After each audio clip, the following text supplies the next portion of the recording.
진지는 잡스였습니까? 스타트업 잡스의 잡스예요.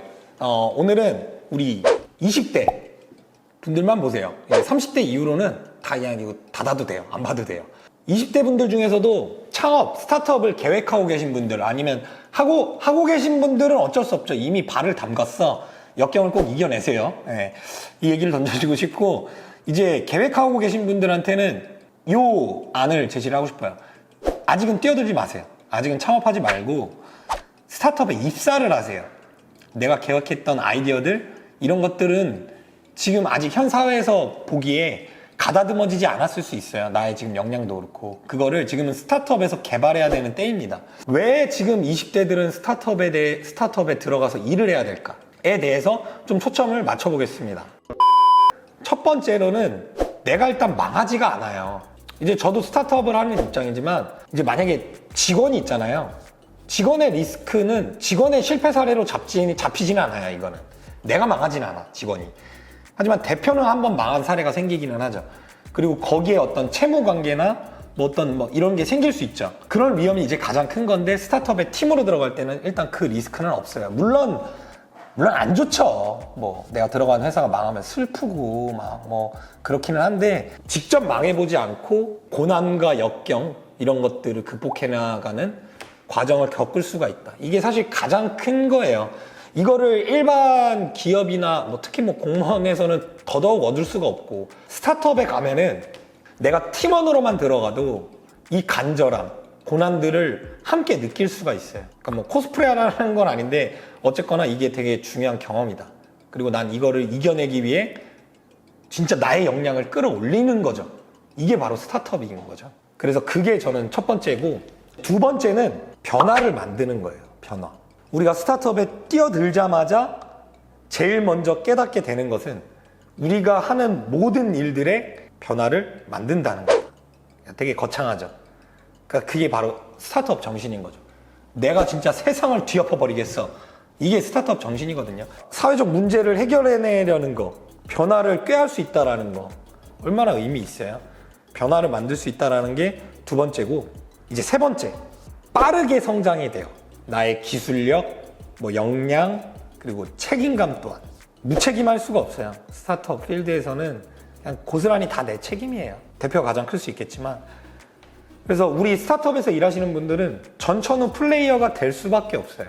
이 일만 할 수 없어. 일만 하겠다는 사람은 스타트업 가면 안 되고, 이 일은 주안적으로 하는데 다른 일도 같이 할 수밖에 없어요. 그게 팀이에요.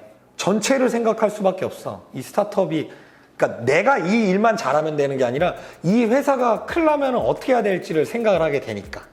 그럼 난 디자인만 했었지만 그래도 마케팅 고안해볼게요, 제가. 근데 나 마케팅 잘하네? 이럴 수도 있잖아. 근데 역량이 넓어지거든. 그러다가 대표님 이거는 전략이 좀 이런데요? 할 수도 있잖아. 알고 보니 전략가였어. 역량이 커진다고요. 이게 스타트업의 메리트예요. 내 역량이 쫙쫙 크잖아. 얼마나 좋아. 20대에 대학을 가. 대학은 일단 무조건 가. 해외 사례지만, 유명 사례지만, 스티브 잡스나 빌 게이츠, 저크버크 다 대학 관뒀잖아요. 명문대학교 관두고 했잖아. 그럼 얘는 시작을 어디서부터 했어? 20대 초반부터 했어. 근데 우리나라 봐봐요. 대학 들어갔어. 졸업 언제 해? 군대도 가잖아, 우리나라는. 군대 갔다 오면 남자들 26, 7이야. 이미 늦었어. 이미 스타트업에서 뭐를 하기에는 지금 이 글로벌로 가는 걸로 보면은 늦었어. 근데 여기서 어디로 가? 대기업으로 가. 왜? 대기업 가서 뭘 찍어보래. 사회가 그러니까. 그리고 30대가 돼. 나 스타트업 해봐야지 하면은 이거 해? 나 대기업 다니는데 안 한다고요. 못 한다고. 그러니까 20대에 해야 되는 거예요. 이게 스타트업 팀에서 일해야 되는 게. 직접 창업하는 것도 중요하긴 하겠지만, 내가 사업을 생각을 하고 이런 기술과 역량, 범위를 쌓아갈 수 있다는 거는 굉장히 큰 장점이에요. 그리고 이제 세 번째로는 가치예요, 가치. 제가 어느 책에서 자세히 기억은 안 나는데 봤는데, 인간의 몇 대 욕구가 있잖아요. 3대 욕구가 식욕, 수면욕, 그리고 성욕. 성욕 좋아요. 하여튼. 또 다른 이것들보다 더 강한 욕구가 있더라고요. 나의 가치를 인정받는 거. 왜 주변에 그런 사람 많죠. 자기 얘기 막 계속하는. 이 사람 이 욕구가 되게 강한 거야. 이 갈증이 심한 거야. 근데 누구나가 다 나의 가치를 인정받고 싶어 해요. 근데 이 스타트업에서는 바로바로 뭐를 하잖아. 프로젝트가 막 빠르게 지금 입사하자마자 뭘 프로젝트를 진행해야 될 수도 있어요. 가치 실현이 바로 되는 거야. 회사의 성장, 문화를 만드는 거. 대표님, 우리 좀 그래도 스타트업이고 젊고 우리는 좀 이렇게 지식 성장도 필요하지 않아요? 업무 시간에 독서해요. 뭐 이럴 수도 있잖아요. 아니면 좀 운동 좀 한다거나, 뭐 중간에 야외에서 일을 한다거나, 뭐 등등. 문화를 만들어 가는 거죠.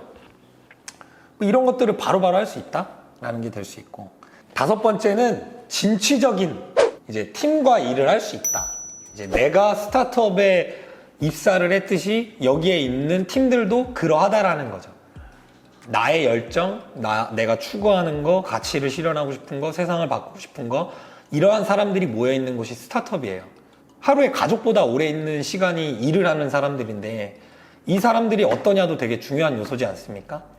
거기에서 이런 열정적인 팀을 만난다는 거는 어떻게 보면 내 인생의 또 다른 행운이고 너무 소중한 추억이 될 수 있을 거라고 저는 생각을 합니다. 그래서 이 추억을 20대에 쌓을 수 있으면 얼마나 행복하겠어요. 그래서 진취적인 팀과 함께 할 수 있다 라는 게 이제 5번째 좋은 점이고, 이제 마지막은 이제 나예요. 나는 과연 내 삶을 살아가면서 주체적으로 살아가나? 주인의식이 있나?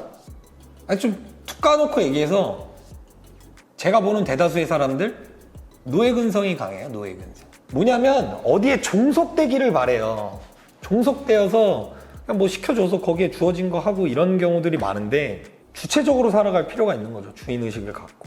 언제까지 막내로 살 거냐. 지금 20대잖아요.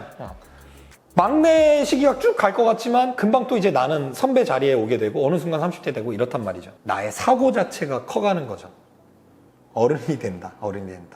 그런 측면이 되게 스타트업에서 일하는 거에 중요한 내용이지 않을까 싶어요. 어떻게 보면은 본질적인 내용들이었어요. 방금 얘기한 뭐 6가지 내용들은 지금은 이제 직접적으로 내가 얻을 수 있는 것들을 딱 좀 짧게 요약을 해볼게요. 일단 첫 번째는 좋아하는 일과 싫어하는 일을 모두 경험해 볼 수 있다. 장단점이죠.